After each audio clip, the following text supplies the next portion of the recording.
Oke guys, welcome back to Daily Charting with Toshi, di mana kita akan daily chart your favorite cryptocurrencies. Oke, dalam 24 jam terakhir, cryptocurrency market terkoreksi sebesar 1,28%. Dengan total market cap mencapai di 850 miliar US dollars. Dan untuk Bitcoin kita bisa lihat dia terkoreksi sebesar 1,31% ke angka 16.900-an. Sesuai dengan pembahasan kita kemarin. Ya, tapi good newsnya apa? Sepertinya Bitcoin berhasil bertahan, dan tetap daily closing di atas dari 16.900. Untuk Ethereum, dia terkoreksi sedikit lebih kecil di 1,25% di angka 1.273. Lalu untuk BNB, dia terkoreksi sebesar 3,13%. Lalu untuk XRP, dia terkoreksi sebesar 3,2%. Dogecoin terkoreksi sebesar 5,63%. Cardano terkoreksi sebesar 1,01% dan masih di daerah 31 sen ya. Lalu untuk Polygon Matic dia terkoreksi sebesar 1,43% dan ada di angka 91 sen. Jadi overall cenderung semua terkoreksi ya, tinggal beberapa lebih besar daripada Bitcoin, beberapa lebih kecil daripada Bitcoin ya. Nah, selanjutnya tentunya yang penting adalah pembahasan economic calendar kemarin. Nah, lucunya ya, ini hasilnya bagus overall ya, ada yang jelek sedikit seperti initial jobless claim, tapi untuk PCE kita bisa lihat lebih rendah daripada ekspektasi. Lalu untuk ISM manufacturing lebih rendah daripada ekspektasi. Nah, jadi ini cukup unik ya, kenapa cryptocurrency market dan risk on malah sedikit cenderung koreksi sedikit ya. Nah, kenapa bisa seperti itu? Kemungkinan besar karena demand dari mereka sendiri turun ya, alias butuh koreksi. Karena pada faktanya kalau kita lihat di sini ya, indeks dolar itu melemah ya, bahkan melemahnya signifikan dan berhasil melakukan PR yang kita bahas kemarin, yaitu daily close di bawah dari MA200 dan juga di bawah dari 105,50. Ini untuk lebih detailnya kita bahas di belakang ya. Jadi intinya bisa dibilang penurunan ini terjadi memang karena waktunya koreksi. Kita bisa lihat pada tanggal 30 peningkatannya cukup signifikan ya. Jadi mungkin akhirnya koreksinya keluar kemarin. Oke, sekarang kita akan bahas untuk hari ini ya. Ini data kemarin. Untuk hari ini kita bisa lihat akan ada juga data penting seingat gue ya. Dari US akan ada keluar non-farm payroll ya. Ini kurang lebih efeknya mirip-mirip ya. Jadi harapan kita lebih sebentar, coba aku takut salah. Yes, benar, lebih rendah daripada ekspektasi ya. Jadi semoga saja hari ini keluar akan di bawah dari 200.000 ya. Dan ini akan keluar nanti pukul 8:30 malam. Dan setelah itu akan juga ada keluar unemployment rate. Ini juga penting ya. Kenapa? Karena tentunya ini adalah salah satu mandat yang langsung efeknya terhadap the Fed. Yaitu adalah yang pertama unemployment pengangguran Amerika Serikat, dan yang kedua adalah inflasi. Sampai sekarang pengangguran di Amerika Serikat masih cenderung rendah ya. Jadi semoga saja harapan gue adalah ini mulai naik tapi jangan ekstrim gitu ya. Jangan tiba-tiba naik ke 6% gitu. Nah, itu that's gonna be bad ya. Peningkatan tipis ya menunjukkan bahwa apa yang dilakukan The Fed berhasil ya. Pelan-pelan demand mulai turun. Saat demand mulai turun, otomatis banyak perusahaan yang melakukan pemecatan ya, atau mungkin lebih tepatnya perampingan lah bahasa lebih kerennya ya. Jadi harapan kita adalah ini sedikit lebih tinggi daripada forecast 3,8, 3,9 oke lah. Ya, sekali lagi nggak sampai terlalu ekstrim, nggak sampai misalkan jadi 5% atau 6%. Itu juga buruk ya. Jadi kurang lebih seperti itu untuk economic calendarnya, quite simple. Dan sekarang kita akan geser ke chartingnya lagi. Nah, untuk Bitcoin kita bisa lihat bahwa dia berhasil mantul di daerah 16.900. Otomatis ya, buat kalian yang sudah nunggu posisi futures atau posisi long lebih tepatnya ya, sudah dapat posisi ya. Nah, otomatis itu nanti kita akan bahas lebih detail di belakang di bagian buy limit. Dan intinya untuk sekarang masih berhasil, tetapi kalau kita lihat hari ini masih belum terjadi pantulan yang signifikan. Ya, jadi otomatis harapan kita adalah ya, Bitcoin bisa bertahan di atas dari 16.900. Dan kalau ini bisa terjadi, tentunya itu adalah salah satu PR lagi yang diselesaikan oleh Bitcoin, which is good ya. Nah, selanjutnya kita akan lihat ke indeks dolar. Untuk indeks dolar, kita bisa lihat bahwa terjadi lagi lower low. This is good ya. Walaupun risk on asset hari ini efeknya nggak terlalu ekstrim ya, hanya Nasdaq yang sedikit hijau, untuk S&P, Dow Jones, dan yang lain-lain cenderung sedikit terkoreksi, termasuk Bitcoin juga terkoreksi sebesar 0,40%. Jadi bisa dibilang ya, walaupun indeks dolarnya turun, ini sepertinya demand dari risk on asset ini sedikit turun ya. Sedikit turun karena mungkin kemarin peningkatannya lumayan signifikan juga sih ya. Kita bisa lihat di Bitcoin peningkatan tanggal 30 November itu 4,47% dalam 24 jam. Untuk Nasdaq ini juga peningkatannya 4,41%. Ini jarang ya, jarang Nasdaq bisa peningkatannya sebesar ini. Lalu untuk S&P juga 3,1% dan Dow Jones sebesar 2,27%. Ya, jadi overall mungkin karena itu ya, karena memang risk on asset kemarin sebelum atau mungkin lebih tepatnya saat antisipasi data ini keluar, dia udah naik duluan. Ya, jadi itu kemungkinannya kenapa sekarang cenderung koreksi. Nah, tapi nggak apa. Ya lagi-lagi yang paling pentingnya adalah DXY. DXY-nya turun. Nah, harapan gue selanjutnya adalah kalau sampai dia rally nih, ya dia rally ke atas, ini retest dan turun lagi ke bawah membuat suatu lower high ya. Nah, kalau itu terjadi artinya tema dari DXY yang terus melemah itu masih dengan jelas tergambarkan di charting sini ya. Kita bisa lihat dari kapan nih ya? Dari September ya, akhir September dia membuat suatu high ya. Di sini udah bikin deg-degan, market kebanting parah di sini ya. Buat high, low. Lalu membuat lower high, lower low. Lower high, lower low, lower high, lower low, lower high dan lower low lagi. Dan lower low kali ini cukup penting ya karena dia menembus MA200. Kalau kita lihat MA200 ini sering kali yang menjadi yang seringkali menjadi transit nih antara bear market dengan bull market di DXY. Kalau kita lihat di sini jelas dari tahun 2020 sampai ya arguably Januari atau kalau mau hitung sampai ke Mei juga boleh, itu adalah bear market untuk DXY ya.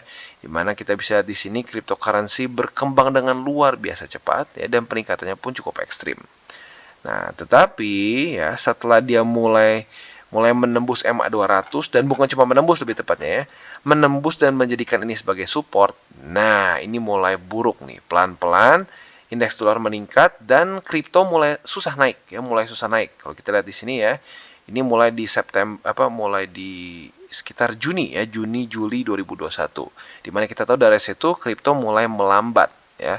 Lebih tepatnya sebenarnya bukan cuma kripto, tapi risk on asset in general mulai melambat. Jadi lagi-lagi harapan kita adalah ini tembus dan mulai retest sebagai resisten. Seperti di sini ya. Sebentar, ininya ketutup ya.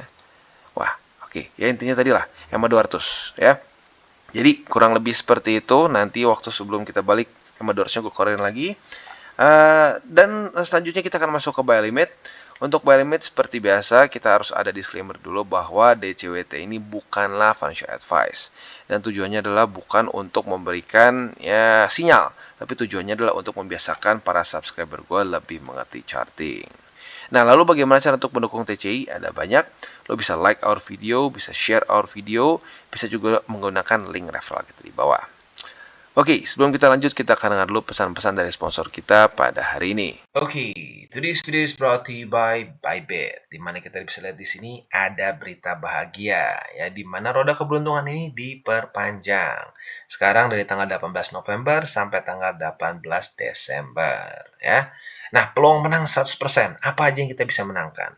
Yang pertama, token senilai 40.000 USD, ya. iPhone 14. Jadi buat lo yang pengen beli iPhone 14 di hold dulu, siapa tahu menang di sini. Smart TV dan juga Adidas jersey. Ya, buat lo yang pernah main sebelumnya, purchase caranya ya. Jadi tugas kita di sini adalah mengumpulkan tiket sebanyak mungkin supaya bisa ikutan si roda keberuntungan ini. Andai kan lo punya satu roda keberuntungan ya atau satu tiket roda keberuntungan, lo klik mulai dia akan muter. Nah, nanti kita bisa lihat lo menangnya apa ya. Kriteria untuk partisipasi yang pertama adalah hanya untuk pengguna dari Indonesia, Thailand, dan Filipina saja. Ya. Yang kedua hanya untuk pengguna yang telah terverifikasi alias sudah KYC. Ya. Nah, apa saja caranya biar kita bisa mendapatkan tiket?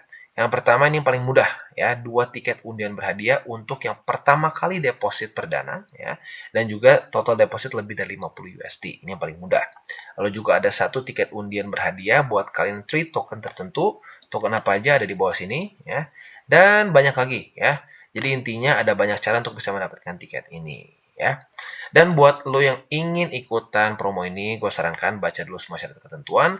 Apabila sudah cocok, monggo ikutan. Ya, dan jangan lupa untuk selalu trade di Bybit. Oke, dan buy limit untuk Bitcoin ya seperti biasa, yang pertama kita akan buka dulu dari setup posisi long karena ini yang paling dekat ya. Jadi buat lo yang sudah nunggu posisi long dari kemarin harusnya sudah kebuka karena retest pertama terjadi pada tanggal 1 Desember kemarin dan retest kedua terjadi pada hari ini ya. Nah, posisi longnya sekarang sedikit minus ya. Minusnya tapi tipis banget, kayaknya cuma 0,0 something persen lah ya. Nah, target TP-nya sesuai dengan pembahasan kemarin. Target TP pertama yang lebih konservatif adalah di Bollinger Band yang sekarang ada di sekitar 17.173 ya. Itu kalau kita hitung secara persentase ya lumayan lah, profit sekitar 1,5%. Masih worth it untuk dibuka posisi longnya. Nah, tetapi buat kalian yang lebih agresif ya, lebih berani mengambil resiko, kalian bisa target TP-nya di 17.621. Nah, kalau itu secara persentase ya otomatis jauh lebih besar ya, 4,19%. Jadi kurang lebih seperti itu untuk posisi long kemarin. Nah, untuk posisi spot ini mungkin bisa terjadi apabila ternyata hari ini gagal BTC mempertahankan 16.900. Kalau ini ternyata jebol ya, lalu besok terjadi retest 1, retest 2 di sini sebagai resisten. Kalau hari ini kan retest sebagai support nih. Kalau ternyata jebol dan ini retest sebagai resisten, kita bisa pertimbangkan untuk buka posisi short basically di tempat yang sama di 16.900-an. Target TP juga ada dua ya. Target TP konservatif di MA20 di 16.547 dan target TP yang lebih agresif yaitu di 16.282 ya. Jadi kurang lebih seperti itu untuk posisi futures di Bitcoin. Dan untuk posisi spotnya ya masih sama seperti kemarin. Yang pertama di MA20 dan yang kedua adalah di 16.282, yaitu struktur di sinilah kurang lebih ya. Nah, sekali lagi gue ingatkan untuk posisi spot ini untuk jangka panjang ya. Jadi lu berpikirnya kayak nabung ya. Nanti kita TP-nya saat mulai bull market. Ya, caranya gimana? Mungkin lu udah lupa karena udah kelamaan ya. Terakhir kali kita TP spot secara ya di Bollinger Band begitu ya. Nanti kita akan bahas kalau udah keluar waktunya ya. Tapi intinya untuk posisi spot adalah posisi jangka panjang. Oke, dan selanjutnya kita masuk ke Ethereum. Untuk Ethereum kita bisa lihat kurang lebih sama seperti Bitcoin. Dia pada tanggal 1 Desember kemarin berhasil bertahan dan daily close di atas dari 1276. Jadi ini sama-sama struktur kayak di BTC ya. Nah, tetapi sedikit perbedaannya adalah untuk Ethereum sekarang lagi dalam posisi running minus ya. Nggak apa-apa sih sebenarnya ya. Karena masih belum daily close. Tapi intinya apa? Intinya kita harus siap dengan kemungkinan cut loss.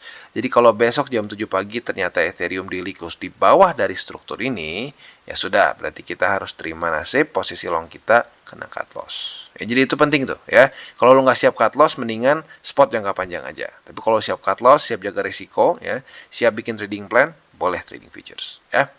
Nah, untuk posisi longnya seperti pembahasan kemarin ya, ini mirip banget kayak BTC. Target TP konservatifnya adalah di bukan di MA, di Bollinger ya, di Bollinger Band, atau lebih tepatnya di upper band, yang sekarang ada di sekitar 1.300 lah kalau kita bulatkan ya. Nah, untuk yang lebih agresif target TP-nya adalah di 1.331. Jadi itu kurang lebih untuk posisi long.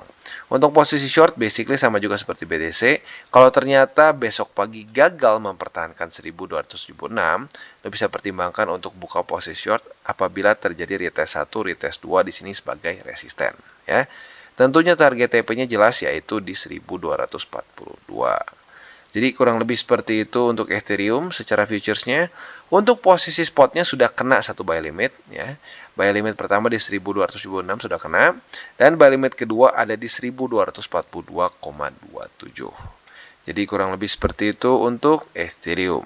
Oke, dan berita bahagianya ternyata bukan cuma di Polkadot tetapi Atom juga. Ya, untuk Atom kita bisa lihat terjadi retest 1, retest 2. Yang pertama terjadi tanggal 30 dan yang kedua terjadi kemarin tanggal 1 Desember. Otomatis ya buat lo yang sudah tahu SOP di DCWT ini adalah konfirmasi dan kita sudah buka posisi short kalau seperti itu ya. Nah, posisi short di sini target TP-nya gue sudah bahas dari kemarin yaitu di $10 lebih 20 sen. Otomatis kalian sudah profit sebesar wow not bad 3,42% hanya dalam waktu bisa dibilang kurang dari 24 jam ya, karena retest pertamanya sudah terjadi di sini. Nah, ini juga kondisi mirip seperti Polkadot ya. Jadi terjadi retest 1, retest 2 juga di struktur support di $10 lebih 20 sen. Artinya, kita sudah bisa juga buka posisi long. Nah, jadi buat lo yang sudah ngikutin ya, atau mungkin sekarang lagi nonton dan price actionnya kurang lebih masih sama, lo bisa pertimbangkan untuk buka posisi long di angka $10 lebih 20 sen ya. Target TP-nya otomatis ya tinggal dibalik saja, yaitu di $10 lebih 57 sen ya. Tinggal kita lihat nanti posisi longnya besok bisa bertahan atau tidak ya, atau lebih tepatnya besok pagi jam 7 apakah Cosmos masih daily close di atas dari $10.20 atau tidak ya. Jadi kurang lebih seperti itu. Sekali lagi congratulations buat yang posisi short kemarin sudah profit 3%-an. Sekarang tinggal kita lihat apakah posisi longnya profitable lagi juga atau tidak. Untuk posisi spotnya kalian bisa pertimbangkan di $9 lebih 88 sen.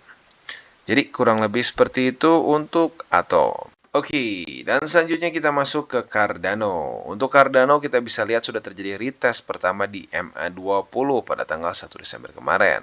Nah, otomatis hari ini kita bisa pertimbangkan untuk buka pending order ya. Nah, pending ordernya tentunya adalah di MA20 dan posisi short ya. Apabila hari ini terjadi lagi retest ya atau konfirmasi dan ternyata sesuai dengan harapan kita, dia turun, target TP yang sekali lagi gue ingatkan untuk Cardano adalah di 30 sen. Lagi-lagi adalah target TP untuk posisi short.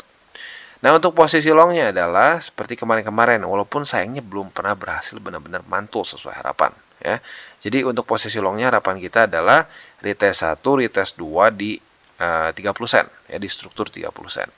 Kalau itu bisa terjadi, maka akan ada dua target TP untuk posisi longnya. Yang pertama adalah di MA20, di mana kita buka posisi short. Nah, itu adalah target TP yang konservatif. Ya.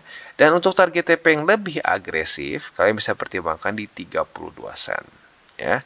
Kurang lebih seperti itu untuk posisi futures di Cardano. Dan untuk posisi spotnya, lagi-lagi masih sama di sekitar daerah 30 sen. Jadi kurang lebih seperti itu. Dan kita akan selesaikan DCBT kita pada hari ini ya. Dan gue ingatkan lagi seperti biasa ya, ini kita dalam kondisi bear market dan arguably ya, banyak yang bilang ini sudah dekat dengan bottom, bahkan banyak yang bilang juga ini sudah bottom. Tapi intinya ini sedang dalam masa-masa maximum pain di mana drawdown-nya sudah cukup menyakitkan dan kalau kita lihat sentimen market sudah semakin buruk ya, orang makin nggak percaya sama kripto. Tetapi kalau gue lihat dari siklus-siklus sebelumnya itu adalah pertanda bagus. Ya, jadi ya kalau gue pribadi sih akan terus akumulasi di kripto-kripto yang menurut gue memang punya potensi, tetapi sekali lagi dengan rumus ya 70-30. 70% itu BTC Ethereum. Nah, di dalam dari 70% itu sendiri bisa lu oprek-oprek. Kalau lebih konservatif, lebih besar BTC dalamnya ya. Tapi kalau lebih agresif, lebih besar Ethereum. Tapi intinya 70% itu diisi dengan BTC Ethereum. Sisanya 30%-nya baru altcoins lain. Nah, kalau seperti itu, ya itu menurut gua akan lebih aman dan lebih bagus juga untuk jangka panjang. Ya, tapi intinya apa? Kita berpikirnya untuk ya jangan mikir seminggu 2 minggu. Ya, nggak bisa kita mikirnya kayak buluran. Untuk buluran mungkin kita punya mindset yang bisa beda lagi. Tapi intinya seperti itu. Dan jangan lupa juga seperti biasa ya, jangan over leverage dan jangan juga sampai kalian pakai uang panas. Itu dua golden rule dari trading crypto. Oke, dan selanjutnya kita geser ke Polkadot. Untuk Polkadot juga kurang lebih mirip seperti BTC ya. Dia berhasil mempertahankan struktur di $5 lebih 40 sen. Nah, gue udah bilang kemarin buat lo yang tertarik untuk buka posisi short harusnya udah kebuka dari kemarin ya. Nah, target TP-nya juga udah kena. Jadi buat lo yang kemarin lihat di sini retest 1, retest 2 ya. Dan kalian buka posisi short udah kena di sini ya. Berarti kalian sudah profit sebesar 1,39%. Nah, uniknya kalau buat lo yang terus pantengin Polkadot ya, lo lihat terus Polkadot, dia retest pertama pada hari ini. Pada kemarin tanggal 1 Desember. Nah, hari ini sudah terjadi retest kedua. Jadi buat lu yang ngikutin SOP kita seperti biasa, lu harusnya sudah punya posisi long dan lucunya sudah kena TP lagi kalau lu konservatif tentunya ya. Kalau agresif masih jauh. Jadi kalau lu kemarin ngikutin dan konservatif ya, kemungkinan besar lu sudah ngantongin tadi berapa persen sih di sini ya. Dari sini ke sini 1,36% dan udah gitu posisi longnya 1,1%. Not bad lah ya. 2, something persen. Jadi kurang lebih seperti itu untuk Polkadot. untuk sekarang kita lebih ke wait and see dulu, karena posisi long dan short sudah kena. Tinggal kita lihat apakah dia bisa tetap daily close di atas dari $5.40 atau tidak. Anda kan bisa ya, ya sebenarnya tergantung. Kalau konservatif ya sudah, berarti udah beres kan, udah kena TP. Buat yang agresif ya sudah, berarti hold posisi. Mungkin kita tunggu sampai kena $5.74 atau tidak.